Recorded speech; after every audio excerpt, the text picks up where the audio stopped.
Habiba Malik from India. Can you list the name of reliable scholars who you turn to for fiqh issues so that we also turn to them for our fiqh issues? This is a very big question. The answer can go on for hours together. I will try and answer in short, because which scholars do I turn to for my fiqh issues? Scholars are divided into classical scholars, the medieval scholars, the contemporary, the pre-modern, the modern,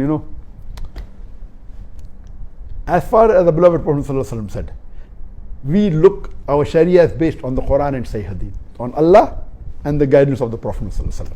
And a Prophet said, the best generation is my generation, then the next generation, then the next generation. So after the Prophet, the best are the Sahabas. Then are the Tabains, then are the Tabi Tabain. So when you look for any dalil, number one is Quran, then the life of the Prophet, after that is the Sahaba, then Tabain, then Tabi Tabain. So but naturally the best scholars for fiqh are the Sahaba. Khulafai Rashidin, the Sahabas. Then would be Tabain, then would be Tabi Tabain. So when you look at what was their opinion, and there were differences in opinion among the Sahabas. And then we see the Sahabas, then we see which some Sahabas were specialized more in the Quran, some in other aspects, some in Mirat, different. So based on that, number one are the Sahabas. Khulafai Rashidin, the Sahabas. After Allah and His Rasul, with the Khulafai Rashidin, then would be the Sahabas. Then Tabain, Tabi Tabain. Then you have the classical scholars that are there. You have the four Imams, Imam Abu Hanifa, Imam Malik, Imam Shafi, Imam Hanbal, Ahmad ibn Hanbal. May Allah have mercy on all of them. There were many Imams, 50, hundreds of Imams were there at that time. But these four, their students, mashallah, were able to spread the teachings more. These four were the top Imams. There were other top Imams also, but maybe the student didn't promote the teaching so much. So these were the top four Imams that we have. And all of them, mashallah, I love them, I respect them, I refer to them. Then we have the Muhaddisin. Imam ibn Hanbal was a Muhaddis, Imam Malik was there. But then we have Imam Bukhari, we have Imam Muslim, then Abu Dawud, then Tirmidhi, then Nasai, Ibn Majah, all these, they were scholars. And I looked up to them and then I checked.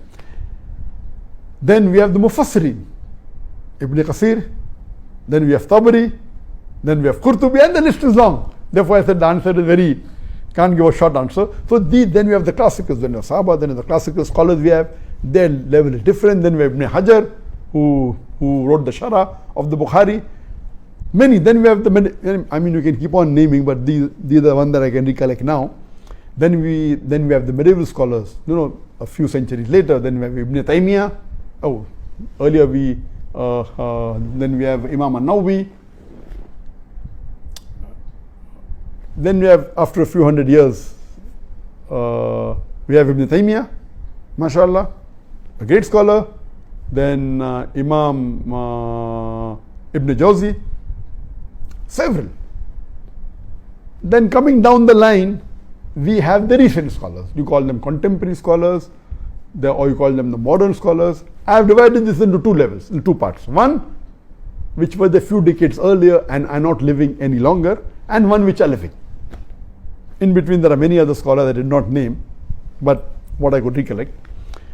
In those scholars, in the recent few decades, but are not living, I would that I appreciate and I look forward is the Sheikh Ibn Uthaymeen, the Sheikh Nasruddin Albani, Sheikh bin Baz, and unfortunately, these three great scholars of our time, when we started doing Dawah earlier, they expired within a span of few years, in the late 90s or the early 2000s.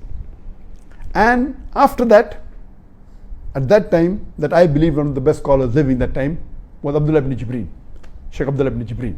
Again, he's from Riyadh, and I met him several times, and whenever I had any problems, I have to go to him and look forward to his reply. At that time, he was one of the best living scholars. And Allah also lifted him, mashallah, and may Allah grant Jannah to all these scholars who I have mentioned. May Allah's mercy be on all of them, rahimahullah. Now that we have among the scholars, really frankly now we have very few handful of scholars who we can really call them scholars.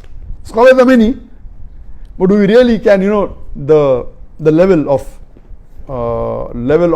fiqh and the level of intelligence and the way to reply and to analyze. According to me, one of the best scholars today living, or two best scholars, one would be Sheikh Muhammad Hassan Addadu. He's from Mauritania, but since the past few years he's living in Turkey, in Istanbul, and I've been meeting him for several years. Alhamdulillah, the last I met him was at the KL summit, and before that when I was in Turkey. He is one of the best living Islamic scholars in the world, as well as Sheikh Abdul Aziz At-Turaifi. And the other one that I can think of and I can name is Sheikh Muhammad Salim Munajjid. And all these scholars, every year, mashallah, I meet them many times. For the last several years I've been meeting them. Except, now some of them are in custody. So since the last couple of years that they have been in custody, I could not meet some of them. So these that I can think of today are the top scholars I know I refer to. But you have to realize that there are different specialities. For example, there's the speciality of Islamic finance. In Islamic finance previously, I know, I used to discuss with Dr. Umar Chapra. He's an Indian, then became a Saudi. And Dr. Siddiqui, he's from India again. And they were very well learned in Islamic finance. And the one that I gained the maximum knowledge as far as Islamic finance is concerned is Dr. Hamid Hassan. He's an Egyptian, he's yet alive, but very old, may Allah give him health. And later on, he spent many years in Pakistan, and he was the founder of the Islamic University in Islamabad in Pakistan. And he was the one who made the university. He was the rector for many years. I think he spent 19 years there, if I'm not mistaken. Then he shifted to Dubai, and he is, mashallah, according to me, the father of Islamic banking. He was the chairman of more than 20 Islamic banks. He has converted many conventional banks to Islamic bank. And the maximum knowledge that I gained when I sat with him for hours together, we also invited him to Bombay for the Islamic Peace Conference, I think in 2007 or 2009, I don't remember. So in terms of Islamic finance knowledge, one of the best scholars today living is Dr. Hamid Hussain Hassan. And the other one is Mufti Taqi Usmani. MashaAllah, Maulana Mufti Taqi Usmani is also a great scholar. These two scholars are one of the highest in the field of Islamic finance. He's from Pakistan, and I met him a couple of times when he came to Malaysia. MashaAllah, he has great knowledge. And what we find that in finance, the Hanafi fuqaha, the Hanafi scholars have done more advanced research on Islamic finance as compared to others. So each one has its speciality. So in finance, but natural, I would believe more in Mufti Taqi Usmani or Dr. Hamid Hussain Hassan than Sheikh Dadu, because that is their speciality. Each field, like in Loga, according to me, one of the best person, according to me, is Dr. Fa Abdurrahim.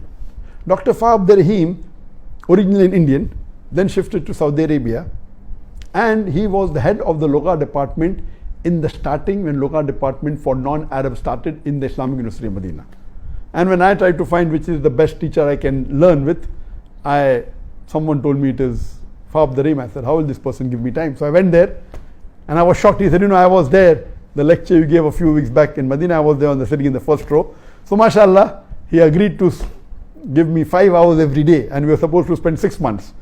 So that's the time I took out my Iqama, my Saudi resident permit in the year 1997.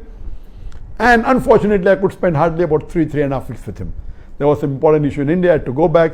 So for 3 weeks, mashallah, I sat with him 5 hours a day, immediately after the Zohar Salah up to the end of Maghrib. Just before Maghrib, spent about 4 or 5 hours every day, and there I learned. He was one of my first few teachers, mashallah. And the knowledge he knows about 70 to 20 languages. The fluency he has, mashallah. And then the other person I studied who's also great in the hadith is Dr. Ziaur Rahman Azmi. Dr. Ziaur Rahman Azmi again is an Indian. You'll be shocked to know he was a Hindu. Then he migrated to Saudi Arabia. He did his master's, he did bachelor's, master's, PhD, he became the dean of the hadith department in Islamic University of Medina. And I used to sit with him twice a week. And my basis of hadith, I learned from him, mashallah. He's a great scholar. And he has compiled, after he retired, in the past, he spent about 18 years in compiling all the Sahih Hadith in one volume. And that was my desire when I used to speak in lectures, the Quran and Sahih Hadith. Now, where is the Sahih Hadith? Yeah, Bukhari, Muslim, but that's not all. So what he did, he spent about 15 to 20 years and compiled all the Sahih Hadith in one volume and called it Jami Kamil. And that's printed in 12 volumes. There's a Mukhtasar version of it, which is in 5 volumes, and we are translating it into English. And when I say Quran and Islam, all, even if not 100%, you can easily claim that more than 95% of the Sahih Hadith are there. And then this Hadith is also then Bukhari, chapter number so and so, volume number so and so, also then Muslim, also then Abu Dawud. So all the Sahih Hadith you can find in that. So there are other scholars in the field of science, is there, like Dr. Musleh, he specialized in science. Then you Abdul Majid Hasan Nani in science. So there are various, in terms of fiqh issues, as I told you, that there are many scholars, there are other scholars also. There are many, like Sheikh Saad Nasr al-Shetri, he's also a great scholar. But the one that I really appreciate amongst all of them is Sheikh Muhammad Hassan al-Daddu, Sheikh Abdullah al-Tarifi, and Sheikh Muhammad Saleh al-Munajjid. And what Sheikh Muhammad Saleh al-Munajjid has done, that mashallah, he has his own website, Islam Q&A, which is the most popular Islamic website in the world and most popular site for fatwa. If you have any questions, the best answer you can get is go to Islam Q&A. It's in 14 languages. Hope this answer is in short. It's a very short answer. You can elaborate for us together on this.